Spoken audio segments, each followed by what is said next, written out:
Alrighty, welcome back to another video on Sitting with Vix. Today's topic is sexual assault with women in America. As you all know, this is going to be the 5th video of this series. I'm hoping to do how many? 1, 5, 6, 7, 8, 9, 10, 11. Just roughly about 11 videos of required material, so I have enough evidence and research to gather from you, the audience. So let's get started on today's video on the impact of sexual assault on women in America. Sexual assault is, of course, a widespread and deeply damaging issue that affects millions of women in the United States and millions of women all across the world.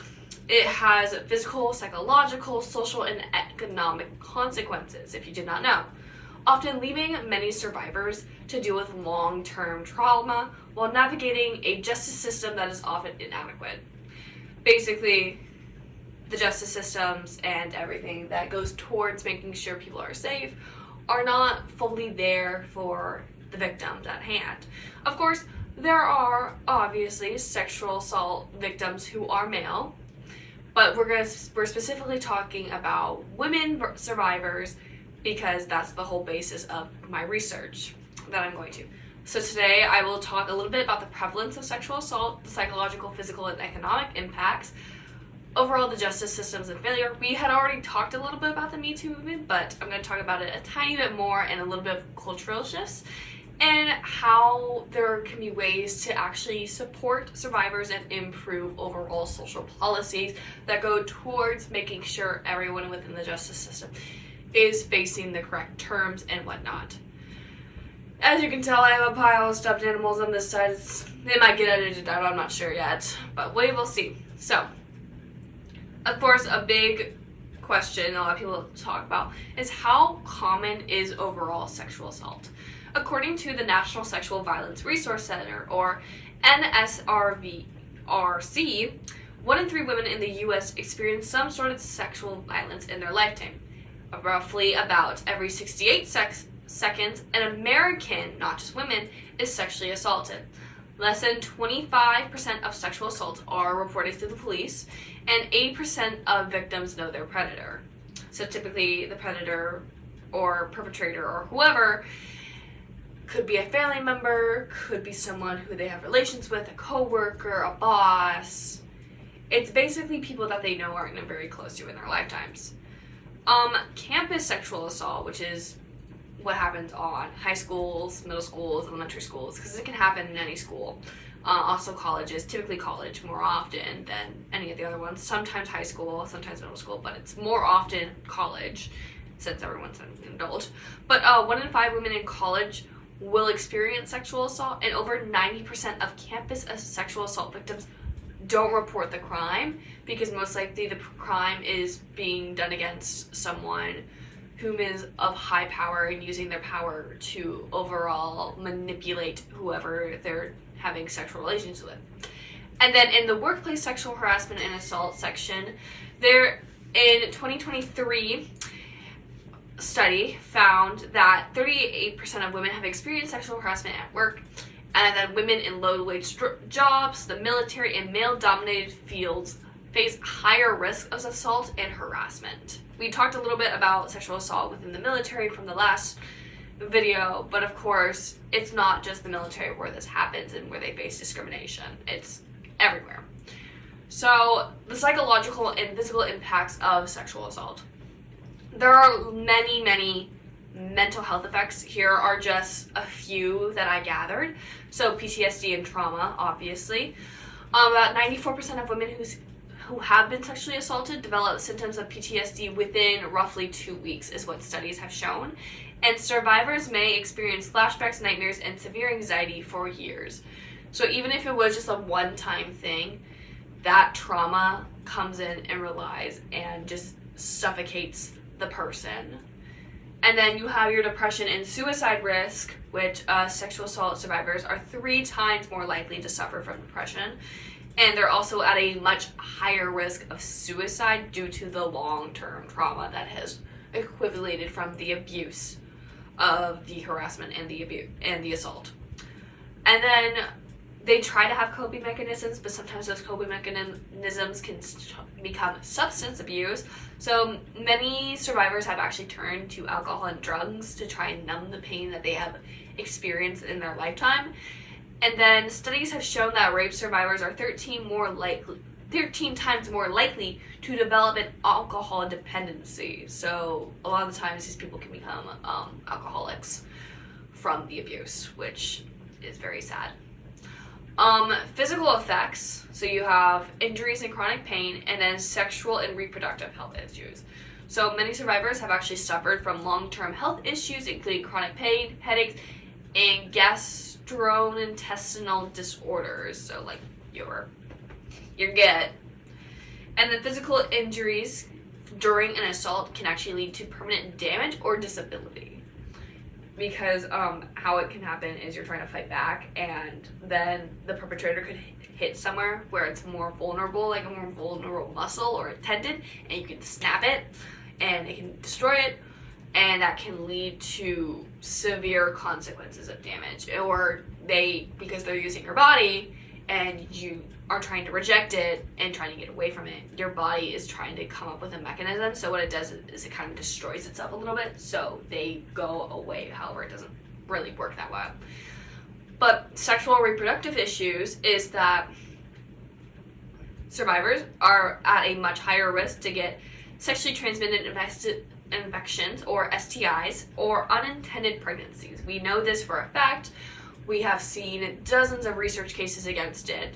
That's why Roe v. Wade was in place. I'm very proud to be part of a state that actually lifted the ban. I was disgusted that we even had the ban in the first place, but I'm very happy that now that ban is lifted and we can still fight for having our abortions, which is very, very much needed, not just because I don't want to have a kid, but also if an unwanted pregnancy comes from rape, that we need this sort of protection in order to help us. Because it's not even just this, it's about the fact that several women, their bodies can't even like cope and even be able to have a kid of their own because of how their body type is laid out. It's not made to have children. But sexual violence survivors often experience sexual dysfunction or difficulty with intimacy, as they are scared of becoming intimate again with another person, as they might have been assaulted by a loved one or a close one near them, which is very sad. Another thing is the economic consequences of sexual assault. So sexual violence doesn't just impact a survivor's mental or physical well-being. It also has some financial consequences, believe it or not. So like job and career impact, for example. Survivors can often lose their jobs due to trauma-related absences or workplace harassment from other colleagues. Many experience lower lifetime earnings due to career disruptions from the abuse. And then women in male-dominated industries, military, tech, finance, often leave their fields after experiencing sexual violence, as they do not want that reciprocating again. And then you have your legal and medical costs. This is especially for within America. I know there is free healthcare in other places, but this is how crazy it is. So the average financial cost of sexual assault, medical care, mental health treatment, lost wages, and etc. is $122,461 per survivor. And then many survivors struggle to afford therapy, leaving them without necessary mental health care, especially in the US, as we are not adequate enough to have the proper healthcare services for all others. And then you also have housing and homelessness. Sexual assault is a leading cause of homelessness for women, believe it or not, and survivors in abusive relationships might be financially dependent on their abuser, making it very hard to escape. So that's why many women, when you maybe talk to them who are in relationships, they might have a little something to the side for them, and that money is their money. That is not for their significant other. It's theirs. No one can touch it. So if needed and they become into an abuse, I see this a lot with much more wealthy couples a lot, I feel like. Or like a couple that technically has a job but doesn't really need the job, but has the job anyways, where they have a little bit of money standing to the side for them just in case something happens to them where they need to get out of a situation and leave and stuff, which is very sad. But of course, we also have the justice system that has failed women several times. So despite of its prevalence, sexual assault is one of the leading causes and most underreported and under-prosecuted crimes within the U.S. And I know it is quite hard to do it in other places such as parts of Asia and Africa, and I know there's quite a lot in South America. I don't know how bad it is in Australia and Europe. And then you have Antarctica, but nobody really lives in Antarctica. I don't know. Anyways, there's often, a lot of people get very weirded out and concerned on why don't more survivors report their crime. It's actually because of fear and retaliation, shame and blame, and mishandling by law enforcement. So what I mean by mishandling by law enforcement is many police departments dismiss rape cases or fail to properly investigate, often thinking it's just a ruse and that somebody is seeking attention. And that rape kits are often sit untested for years, leaving cases unsolved. There's very low conviction rates. So 1 out of 1,000 rapes, only 310 are reported to the police. Only 50 of those cases are led to an arrest, and only 25 result in prison time, meaning roughly 97% of rapists walk free from their crimes, which is disgusting. And then, okay, so campus sexual assault in Title IX. Title IX is supposed to protect students from sexual violences, but many colleges actually cover up sexual assault cases to protect their reputation. Failed to punish the perpetrators, leading survivors to feel unsafe, and have poor reporting systems that discourage victims from coming forward. I know quite a bit of colleges are actually cracking down on this, and they're actually trying to make it safer for kids on campus. But I know it's a lot more of like the state schools than it is really anywhere else that have more of the poor underreporting. But I know many colleges are actually trying to crack this down and trying to figure out how can they make the reporting better and easier. And I know many colleges, I think it's just because of certain alumni at the schools. It's not the entire school as a whole, but it's certain alumni that want to try and protect the reputation. However, they're assholes. And then there's sexual assault in the military. We've talked about this a little bit early in the last video, which 1 in 3 women in the military experience sexual assault or harassment. The military justice system rarely convicts offenders. Many actually remain in service and are not honorably or dishonorably discharged from the work. And then survivors who report actually face retaliation or are literally discharged from the service. So not the offender, but the victim. Literally the survivor is often discharged, which is crazy. We talked a little bit about this at the very beginning. I know it was not a whole lot talked about, but it was quite a bit talked about. We talked a little bit about the Me Too movement, and their cultural shifts. This is just like some basic over it. So the Me Too movement started by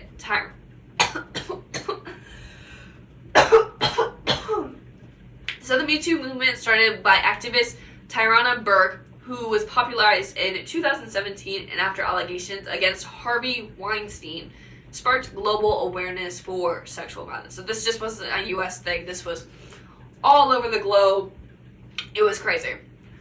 The very much key outcomes of the hashtag Me Too movement, more survivors started speaking out. High-profile cases encouraged women in all industries to come forward about their cases and the crimes that were committed against them. Accountability for powerful men, so high-profile figures like Bill Cosby, R. Kelly, Jeffrey Epstein, and Harvey Weinstein were fully convicted. Legislative reforms.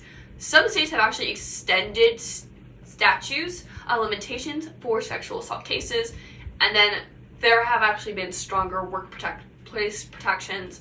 More companies have actually implemented sexual harassment training and policies towards their company to make sure those people are actually safer. This was all 2017, 2018. Overall, the challenges that actually remained even with the Me Too movement, is backlash against survivors. We've known this. Some claim cancel culture has gone too far in dismissing valid accusations, and then survivors will still gonna face retaliation. Many women have actually speaked out, but lost their jobs, faced lawsuits, or have actually been threatened against for speaking out and having retaliation. There is that high need of systematic change. Many workplaces, universities, and courts still fail survivors, no matter what. There's always going to be at least one place that fails, but the stronger we make these protections and policies, the less likely it's going to happen. So we always have to ask, what can overall be done? Policy changes are obviously needed.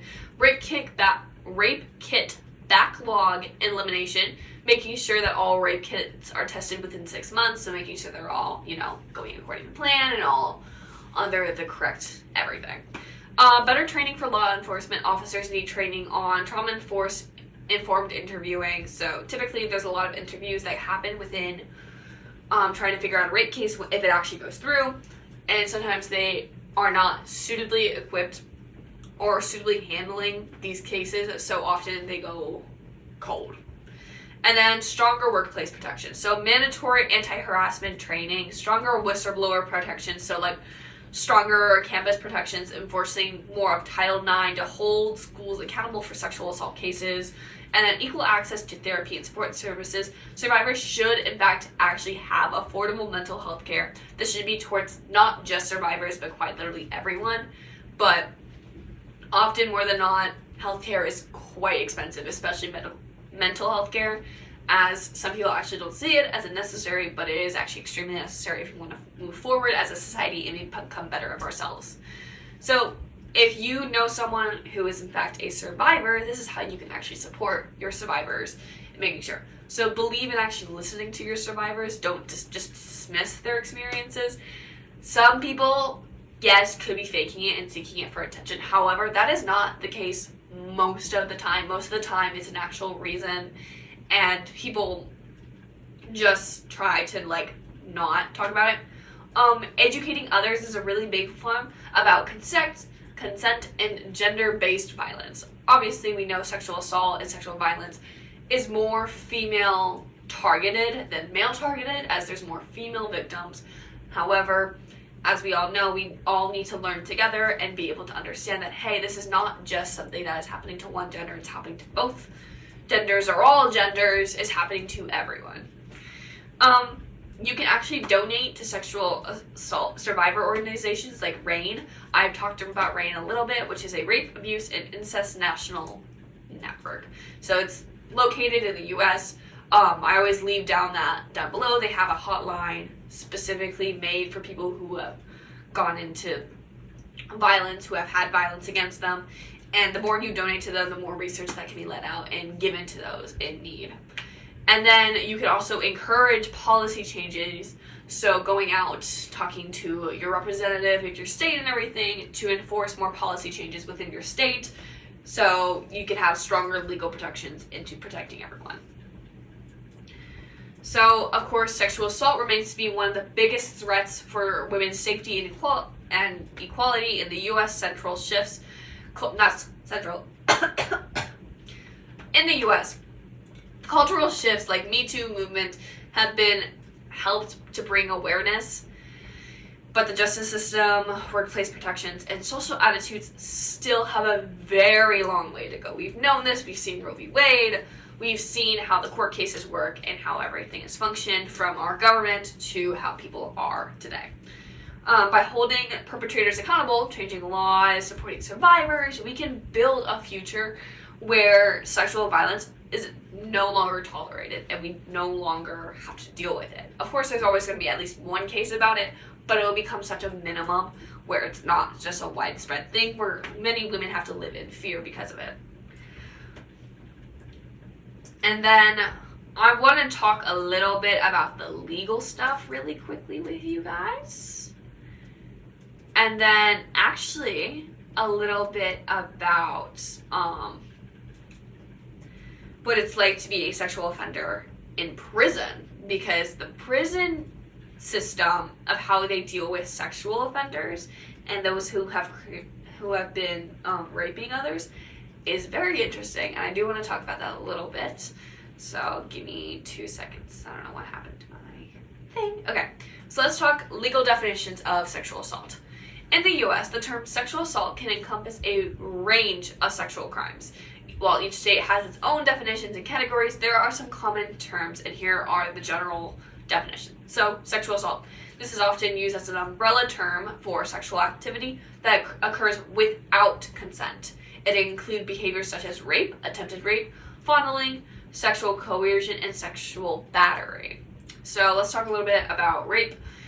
Under most state laws, rape refers to non-consensual sexual intercourse or penetration by force, threat, or when the victim is incapacitated to drugs, alcohol, or is unconscious.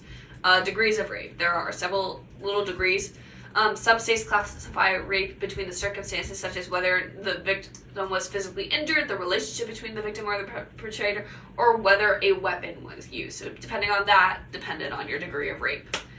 And then sexual battery. I didn't know that this was a thing until I was doing a little bit of research. So this is defined as non-consensual touching of another person's intimate parts. So, like groping. Often without physical force, but still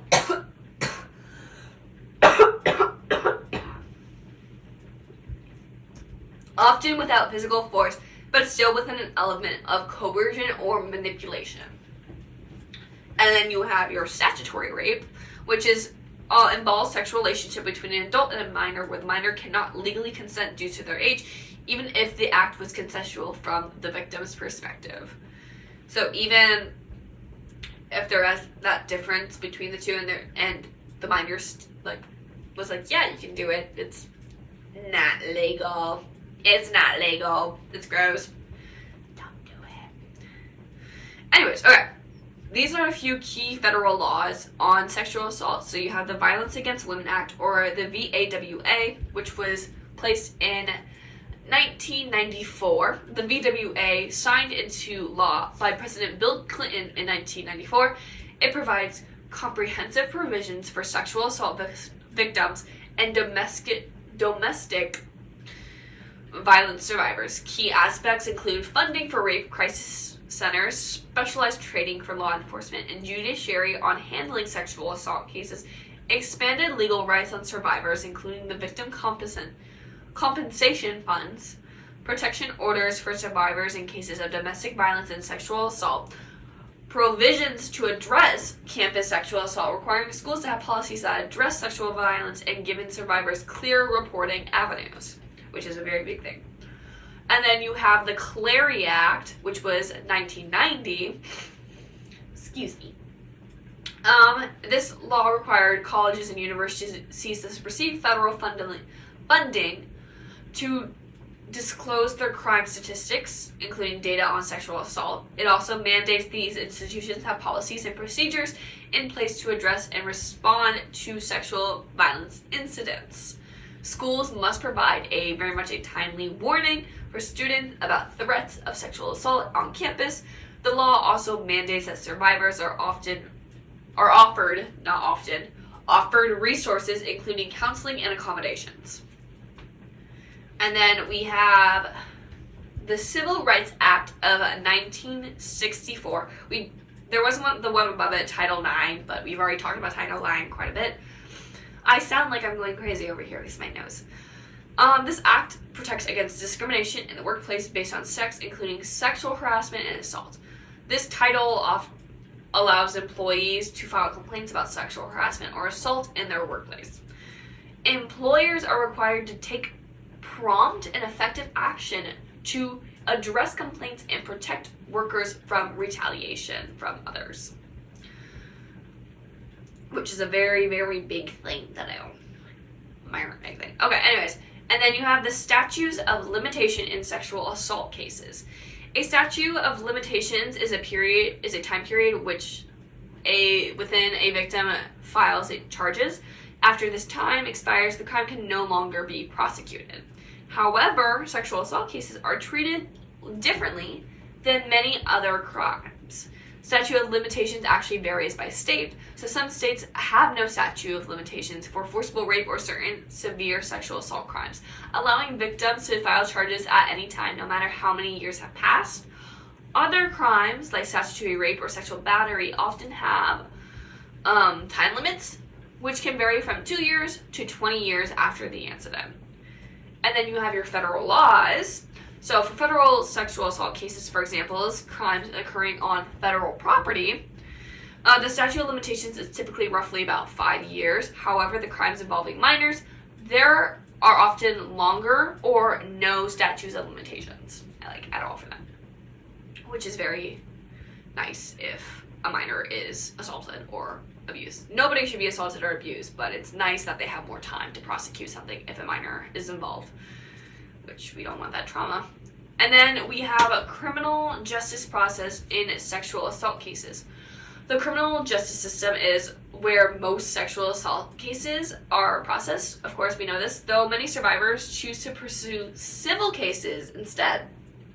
So, reporting investigation, rape kits, which are also known as sexual assault evidence collection kits, is what it says on here, are used to gather physical evidence from the victim's body. This includes DNA, hair samples, and semen that can identify the perpetrator. Forensic evidence is vital for prosecution, but many survivors avoid reporting the crime due to the fear of re-traumatization, blame, or the lack of immediate support from fellow people around them. And then law enforcement must act quickly to preserve the evidence. Investigation leads and interview the witness. However, only about 1 in 10 sexual assault cases, as we talked about a little bit, end in conviction. So it's a little bit sad. And then you have your pre-trial and trial. Pre-trial, in many cases,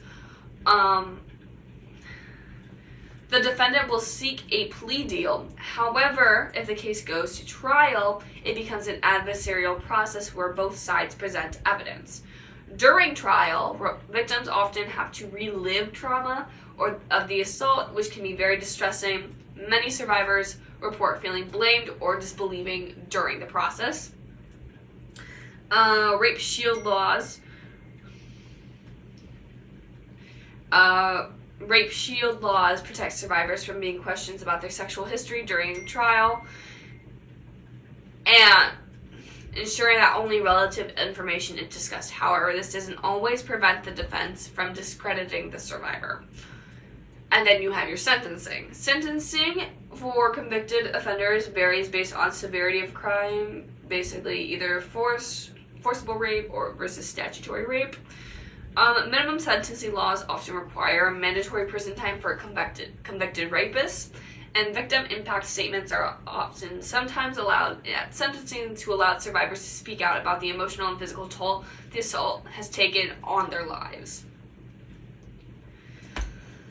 Okay, and then you have your civil lawsuits, which people use more often for sexual assault. Basically, in addition to criminal prosecution, survivors may pursue civil lawsuits against the perpetrator or even institutions like employers or schools for damages.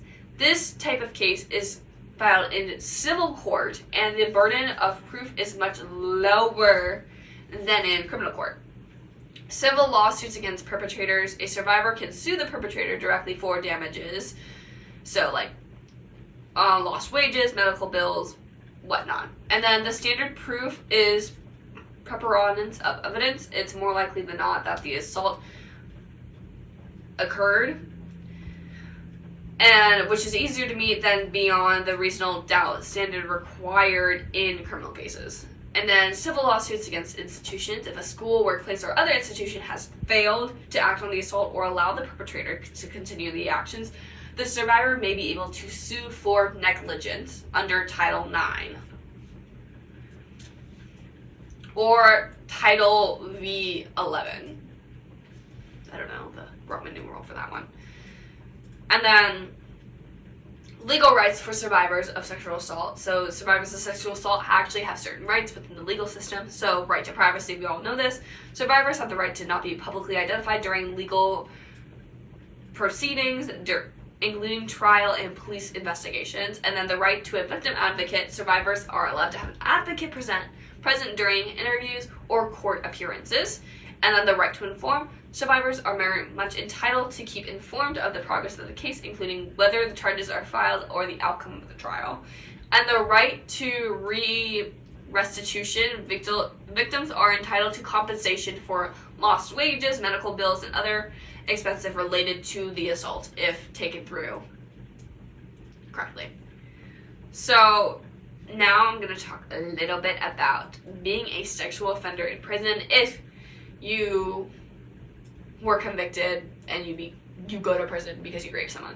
So in most prison systems, sexual offenders, especially those convicted of child molestation or rape, are often viewed with intense disdain or contempt by fellow inmates.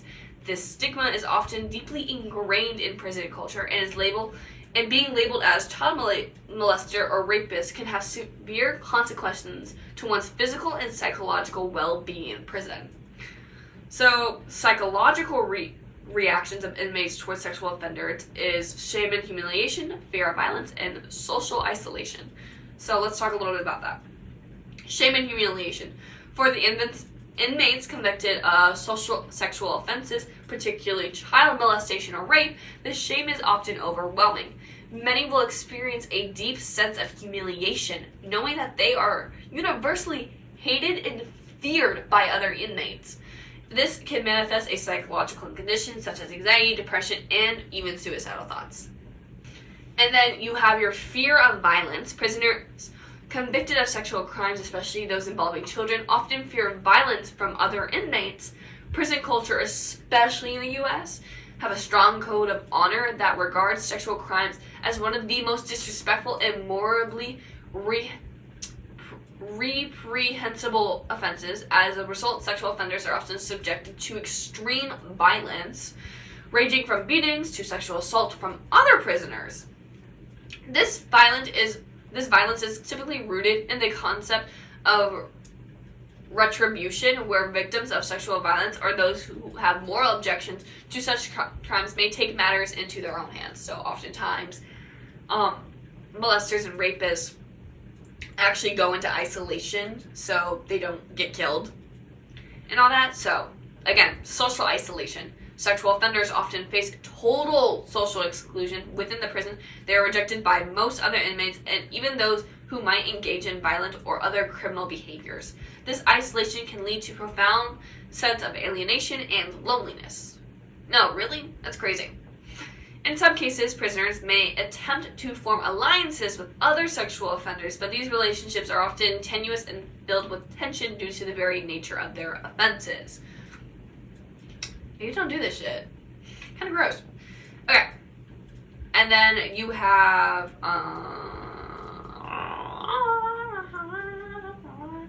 the prison culture around sexual offenders. So the snitch label and protection of prisoners.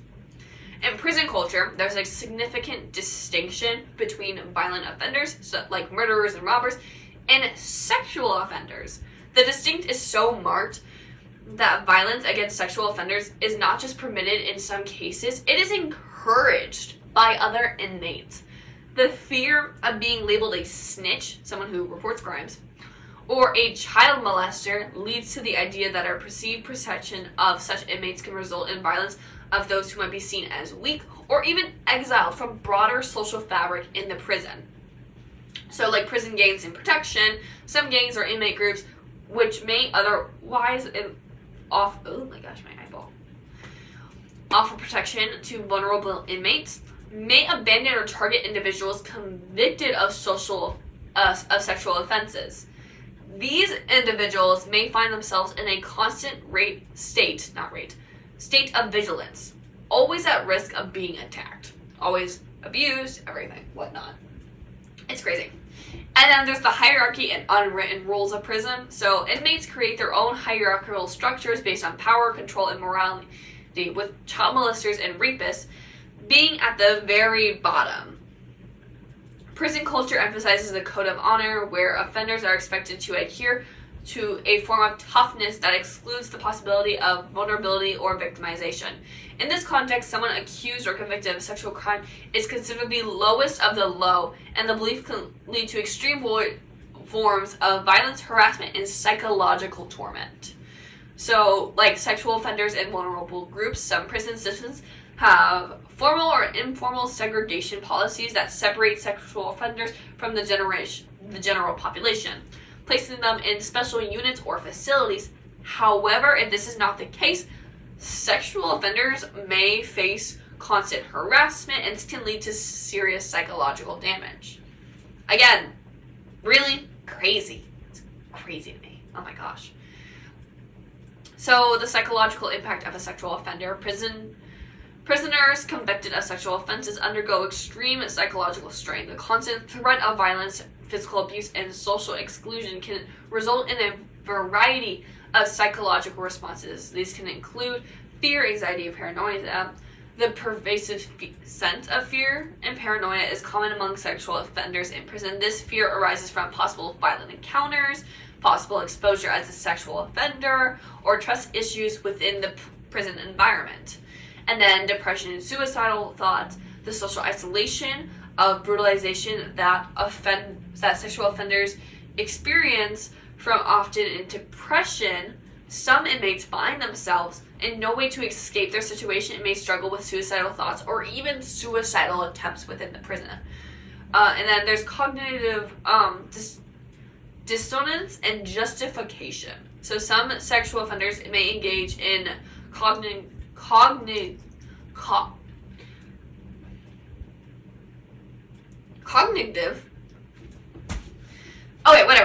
dissonance, a psychological defense mechanism where they justify their actions themselves in a way coping with the shame and social rejection that they are gaining. In this way, they may diminish the severity of their crimes or find a way to normalize their behavior. So, oftentimes, psychological reprogramming or treatment programs offered in prisons can sometimes actually help change this distorted thought pattern that these prisoners have encountered. And then they have aggression and anger. So prisons can exacerbate feelings of anger and aggression in sexual offenders, especially if they have experienced extreme forms of violence. This aggression is often directed inward, resulting in self-destructive behavior, or outward, towards other prisoners, staff, or the system itself.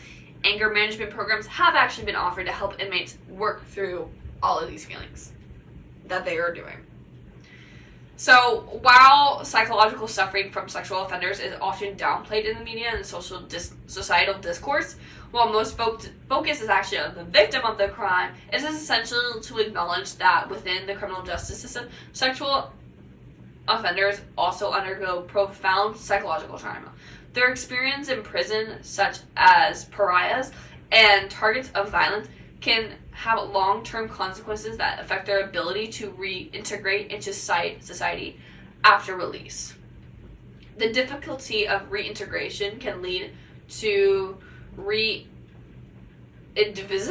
which offenders reoffend because they not have received the necessary support, or rehabilitation. Therefore, efforts to rehabilitate sexual offenders, both during incarceration and post-release, are crucial to prevent repeated offenses that ensure the safety of both the community and the offenders themselves. So in conclusion, the psychology of prisoners who share a cell or prison with a convicted sexual offender is deeply affected by the stigma, fear, and violence associated with such crimes in the prison environment. Inmates convicted of sexual offenses often face a traumatic experience marked by shame, violent retaliation, and social exclusion. These psychological consequences require more attention and resources, not only for the well-being of the offenders themselves, but also for the effectiveness of the justice system and addressing sexual violence in the long term. Of course, as a society as a whole, we often forget that everyone's human. However, in cases like this, often there are monsters. Of course, if you or a family member is currently in the gist of a case or whatnot, please look to the resources that are linked down below. They're always linked in my videos as I try to keep them updated and stuff. Thank you so much for joining today's video, and I hope to see you on the long run. Bye-bye!